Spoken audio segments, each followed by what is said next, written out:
ఏ రోజు ఎంత యూరియా వచ్చింది, ఏ సొసైటీకి పంపించాము, ఏ సొసైటీకి ఏ రోజు ఎంత సేల్ జరిగింది అనేది మాకు ఉంది. డేటా అయితే ఉంది. డేటా అయితే మీతో షేర్ చేయగలుగుతాం. అది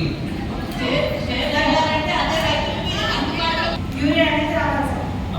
గట్టు పిల్లినా